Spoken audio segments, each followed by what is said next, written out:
This is Supermonaman Channel's High Reaction to the RWBY Stars interview. Well, interview with some of the RWBY cast. MCM London Comic Con 2016. Starting on 3, 2, 1, 3. I hope I can get this sick.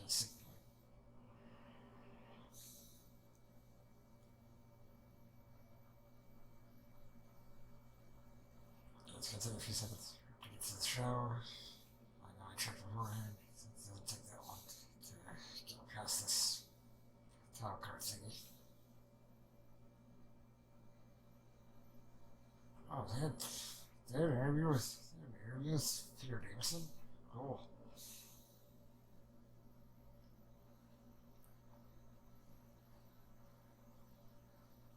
Thank you. So we're joined on stage by the RWBY girls, Erin Zek, Cara Ebrey.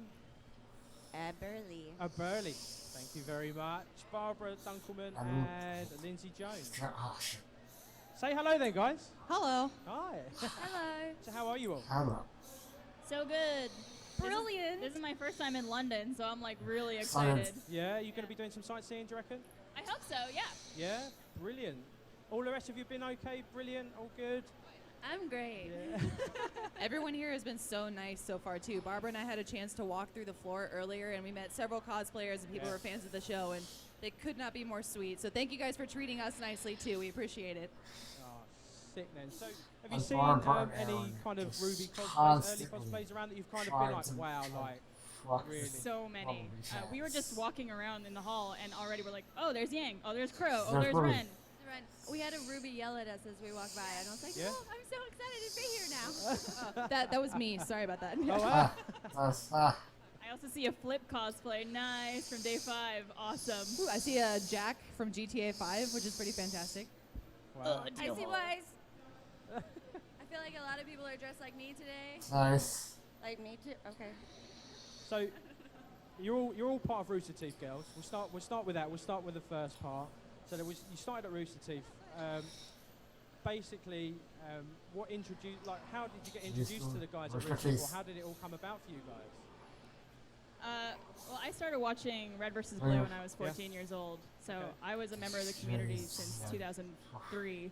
Jesus Christ. And then, slowly worked my way into the fan base and got to know more people, and then eventually got hired at the company. So quite the journey. Cool. Right. Yes. So I started off as the first receptionist at Rooster Please. Teeth in 2011, and I got to meet Barbara then. That's when we worked on the very first RTX, which was awesome. So much fun. I watched Red vs. Blue back in like 6th grade. Yeah. 6th grade. I saw the first season, and I thought it was gone. Like, I thought that was all that they did. But then in college, I met Miles Luna. And we started dating, and he started working at Rooster Teeth, and I was like, oh my god, Red vs. Blue is still around 14 years later. Yeah. so cool. I started watching the shorts on YouTube actually first before I knew anything else about Rooster Teeth, because I was a YouTube fanatic in high school. So when I went to do my interview, that was the only thing that I had for reference. Yeah. And then I started out at our live action department, and I've now shifted over to our gaming department, which is Achievement Hunter. And Nice. here we are. Sick. So do you all miss them roles in a sense, like the old roles that you used to have? Or are you quite happy with where you are now? I'm pretty happy about where I am now. Oh, I'm yes. good. Yeah, I'm good. Yeah, I'm pretty ecstatic actually. Nice. Good. I'm miserable. Fucking no, Barbara. Just Come on, kidding. explain. Just kidding. She means her role in life. Yeah. So how did you all progress to the roles on RWBY? Like, how did it all come about? Like, you all were together? I feel like Monty really just had this idea and went up to everyone individually and was like, I want you to do this thing. I want you to do this thing. Yeah, no, when I was a receptionist, Monty, came up and said he had this great idea, and, a lot of times, you hear everyone has an idea. And you're like, okay, cool, I'm sure that sounds like a great idea, but, 4 years later, here we are, and it's absolutely amazing. And thank you all so much for watching and coming. I'm so excited to be here. Yeah, well, it's like 4 seasons now, over 40 episodes. Yes, indeed. Yeah, a lot. That's a lot. So it's a lot of hard work gone into that. So Yes, and we did it all. We animated it. We did everything. We wrote the scripts. It's all us, no one else. The fight choreography is actually us Yeah. in motion capture suits. Yeah. So is that you just like in a room and then you think to yourself, right, do you know what, we're just going to go at it for an hour and whatever comes off good, we're going to keep. Yeah, well, we'll just keep it. It stays in. Erin's just wrecking the set. I am. I really just am. I need to go home. I need to go home. So tell us a bit about your characters. Each of you, tell us a bit about your character, personality, their look. You know, for people at home that, you know, just haven't watched RWBY, that want to find something new. For Ruby, she is a very, well, to start off too, a lot of the characters that we play are very similar to us in real life already. So Ruby is younger. The girls that she is with are 2 years older than her on her team. But she's very socially awkward, but still outgoing. She wants to prove herself, and she's still kind of trying to find her place in the world, basically. Well, Weiss is the heiress to the Schnee Dust Company, and she's a little bit, I wouldn't say socially awkward, but she's not very, socially intelligent at first. She doesn't really know how to interact, I will say. Socially intelligent. I just created a new phrase. Socially intelligent. Socially intelligent. There you go. Anywho, she really is getting to learn how to work with her teammates and how to get along and kind of, and the new personalities. And Yeah, they're really she's good. one that after you see the first couple seasons, you really see how she progresses and learns and kind of, comes into her own. That's very obvious. Blake's rather introverted. She's big on Socially reading. introverted. She's socially. Yeah, she's got a bit of a past, and it definitely haunts her just about every day, which sounds really like looming, but it's just what everyone goes through. Everyone's got their problems, and it kind of shades them every day. Erin's voice is very. Yeah, like I really you like hear the fact that very she does have slight an differences interesting between background her, with the but prejudice she and that actually kind of thing, she because it's definitely a always relatable tries topic, to especially now. very very like. Yeah, I think she's lovely. She's Yeah. quiet. She doesn't talk much. Lindsay doesn't sound Yang exactly. is an She's awesome character. doing Best her girl, voice just and kidding. it's Lindsay's She's very voice. spunky, I don't very know. outgoing. She is also very motherly. The barber's So voice. she's Yeah, kind of seen it's as a party girl, but she's also has literally that other her side to her where voice. she cares a lot about RWBY and her friends and her teammates. She has 2 lovely arms. Wait. Too soon. But no, she's a really fun character Oh to my play, God, and man. I love Savage. everything about her. Sick, guys. So This is why I love Sorry. watching. I this. just love realized watching this Fiona when I was as well. watching. I watched the Volume 3 screening that Tug did, and I really like your yell for her, because that's not how you yell. So I was like, this is a character. This is great. let's have the yell. Let's see the yell. Can you do the yell? Nailed it. Sorry, it. everyone else at this convention who has no idea what's going on. Erin looks shook. She's in shock. Well, I shouldn't poor have Aaron. said anything. Poor Aaron. So, see, the episode 1, season 4 aired in October. Was it kind of nervous for you guys to have that premiered? Was you watching as it went up, or did you see it beforehand? The Volume 4. Yeah. I watched it when it came up. I was like a community member. I have to wait as well. And so I sat and screamed at my screen like, ah, this is cool. Can we get a scream? Just kidding. Yeah. So yeah. For us at the office, and Barbara especially, we get to see bits and pieces of the episodes before they come out, so we get to see like the work in progress as it goes. But to see the final completed thing online into the public is so surreal and rewarding for us.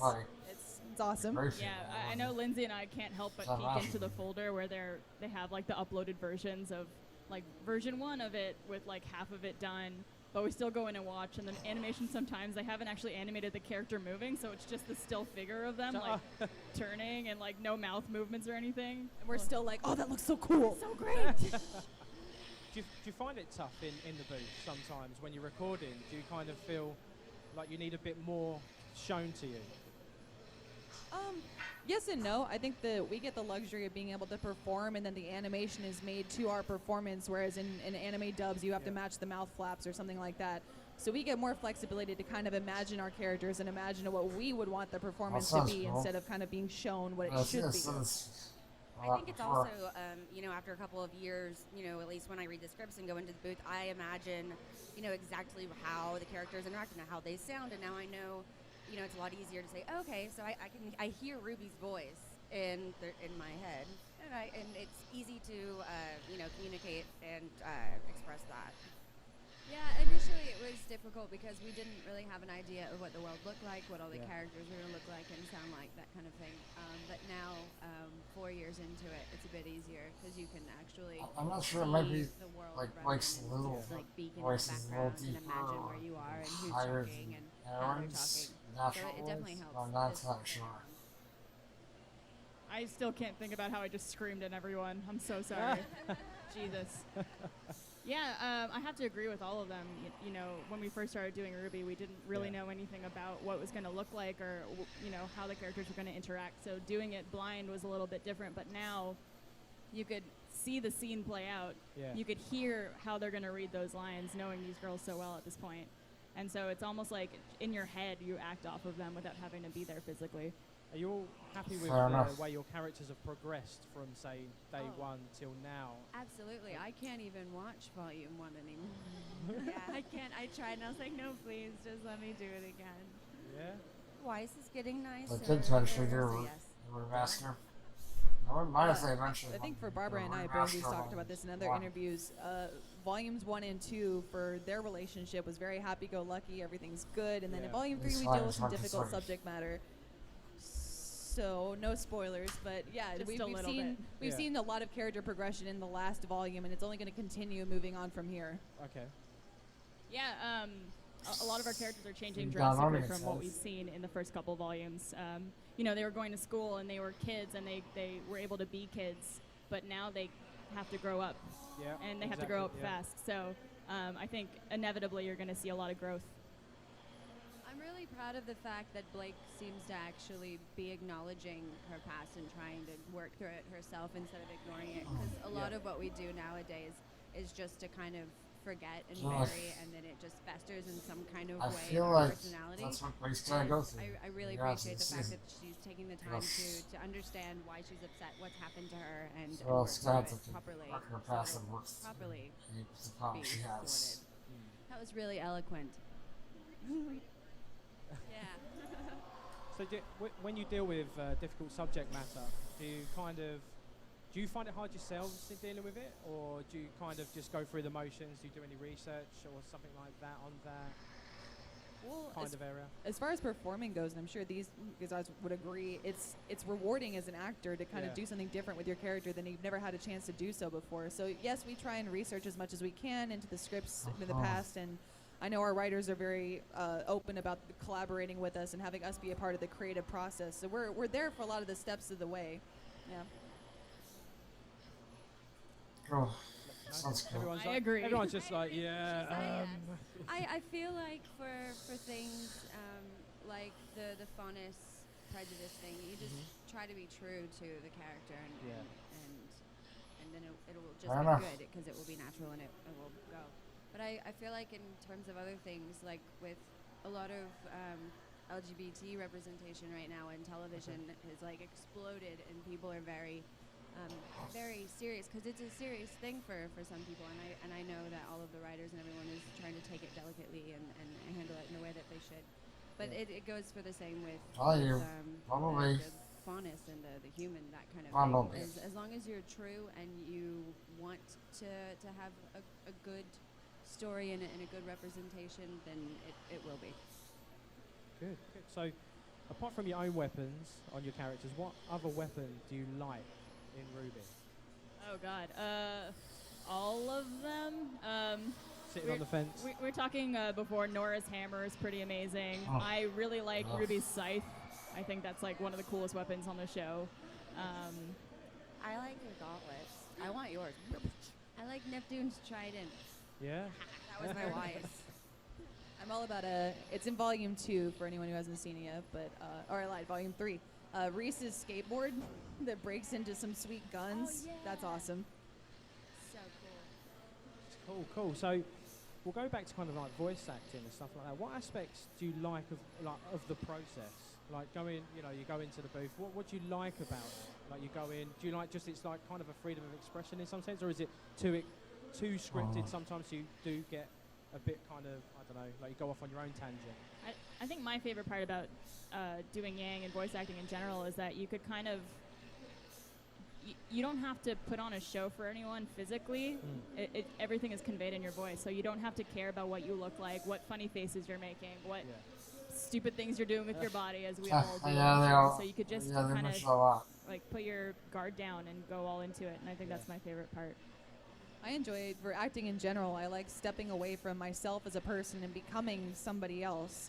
So especially with my role at the company, I have to manage a lot of people, so I have a lot of administration things going on in my head. But then when we go to record, I'm like, okay, just forget about that. That doesn't exist. You're not that person anymore. Likewise, kind of, on the same topic, I'm very bubbly and happy and, talkative, and Weiss is a little bit different than that. So it's fun to, step out of myself and really, kind of get into character that way, and it's fun. It's fun and challenging in the same way to be different than you would be in real life. Yeah, I don't really do much outside of just trying to audition and stuff like that. I'm now in LA doing the actor thing, so I love getting called in to go in because I'm super bored. I'm like, yes, please take me, let me work. It's really just a wonderful creative outlet because you try so hard to make sure that it's good and that everything that you're doing is believable. Like with the end of Volume 3, that was the hardest but the most satisfying thing that I've ever done. Everyone knows what I'm talking about. Yeah, no, it's really nice to be able to grow and kind of see yourself grow with your craft. That's deep. You made me cry in that scene, just so you know. It's like, no, get away from her. So we'll have one last question before we go to the audience for questions. Basically, what do you dislike about your character, and then what do you most love about your character? So one of each. I hate that Blake has taken so long to finally sit and work through her stuff. I was so annoyed because she was just like, it's like, come on, I love you, Blake, I love you, but just sit down and know that you've been through some horrible stuff and fix it. And I love that she reads books. I think the thing I don't like most about my character is the thing I don't like most about me is sometimes I don't think through before I do things. I just act on impulse, and it really bites me in the butt a lot. Same with RWBY. I'd say I love how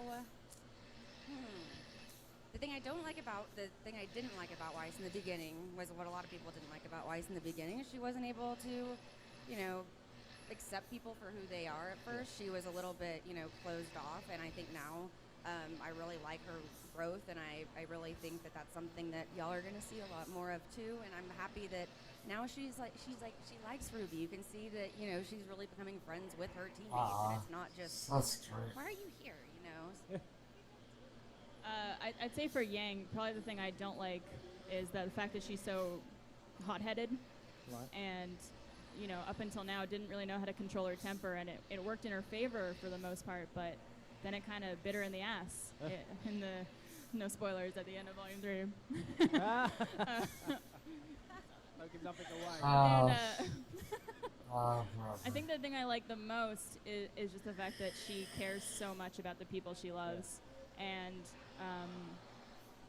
would do anything to keep them safe and to care for them, and I think that's a very respectable trait. Right, so we're going to go for questions to the audience. Stick your hands up, guys, so we can get this question. Oh, Foxy at the back. Like to stand up for me, sir? Thank you. At the end of Volume 3, when Weiss summoned the sword arm, did that have anything to do with what happened to Yang at the end? No spoilers. I have no idea. I don't think so. Don't want to speak on behalf of the writers, but I'm pretty sure they're not connected. But that's a really cool conspiracy theory. I saw it online. Thing. It's like, oh, was that? Oh no, I think it's a personal growth thing for Weiss. Because I saw it one image online. It's like, this happened to her, but then this happened. It's like, are they connected in any way? It's like, probably not. That would be cool if you probably, but yeah, it would be dope. They were, yeah. You should write the fanfic in which it is connected, please. I'll read it. I could try, but I have time. Exchange business cards. Right, so anyone else? You sir over here. Stand up for me, please. How much do you think the fans' reaction to the series, specifically shipping, affected some of the character relationships? I don't think that the writers tried to take any fan reaction into consideration because we write the stories for you. Your reaction is going to be what it is regardless, but it's not going to change what the plan was already set. I think, if anything, the reactions from the fans motivate us to continue, and obviously it's very rewarding and humbling, and thank you so much. But I know Miles and Carrie have spoken about how they try not to look at a lot of fan theories or things like that, just in case that should, like, subconsciously, make them write something. Or maybe later on someone says, oh, you stole my idea, and they're like, oh, no, I didn't. I had no idea. Sorry. Right, so next question. Stand up. This is kind of a simple question, but do you like your original outfits or your Volume 4 outfits better? I'm a pirate. I still like the cool. Snoopy. I think I like the Volume 4 outfit that you haven't seen yet. Oh. Shazam. What? Teaser. I dig the, I'm all about the RWBY pajamas. They're great. They're comfortable and fashionable. If someone can tell me where to buy Blake's pajamas from Volume 1, that would be pretty rad. I like your bow. It goes great with your jams. Right. One last question. Stand up for me, sir. I just want to say firstly, thank you for coming out. It's really great to see you guys. Thank but you. With the way RWBY's progressed after season, with more characters coming out, is there any particular voice actor you've enjoyed working with or bouncing off to get ideas from about your character particularly? For me, I'd have to say it would definitely be Elizabeth Maxwell, who voices Winter, who's my sister. She's kind of like a real-life big sister. We watched the first episode. We were in together, and it's fun to bounce ideas off of her and kind of see, how she does certain things and how she reflects her emotion through just, how she sounds in her voice. And I think that inflection and, learning that way has been really, really interesting and really, beneficial for me. I've only ever really worked with Barbara on something. Whenever we took one of the scenes from Volume 2, I think, and worked on it together. But in terms of I'm not really good with words right now. Growing with my process, I guess. My boyfriend really helped on that, like trying to actually understand the character and work through a script and a scene and understand what's actually happening and what the words say, but what's subtextual. Yeah, just like Aaron said, we haven't really worked off a lot of people physically in the same room a lot.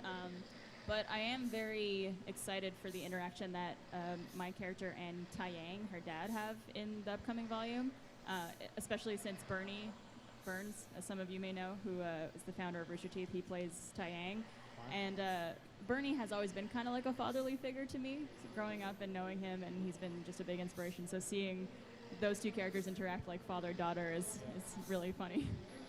I've been a fan of anime since about 7th grade, so to know that my uncle in the show is being played by Vic Mignogna, who, again, I watched like when I was young and was like, oh, I want to be a voice actor, is phenomenal. I think it's helped the performance a little bit. Just, again, we don't get to play off of him, but hearing his voice and knowing his performance now, again, I get, I guess, the sound in my head. And again, now we get to work with actors like Elizabeth Maxwell or Yuri Lowenthal or Laura Bailey and Travis Willingham. It is so awesome. Honestly, Oh, brilliant, girls. We've come to the end of the interview. Thank you very much. A round of applause, please, everyone, for the RWBY girls. Remember, guys, we are live on YouTube, so remember to give us a big thumbs up. Go and check these guys out. Subscribe, like, and thank you very much, guys. Again, the RWBY girls, thank you very much. Thank you. Thank you. Interesting, actually. It was definitely good. I love seeing them interact. It's always fun, in my opinion. Please like, comment, and subscribe if you enjoyed the video.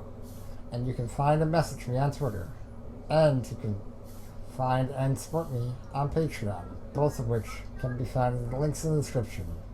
And finally, for my outro, from my favorite anime reviewer, Jetsu Otaku, Sayonara. Bye bye.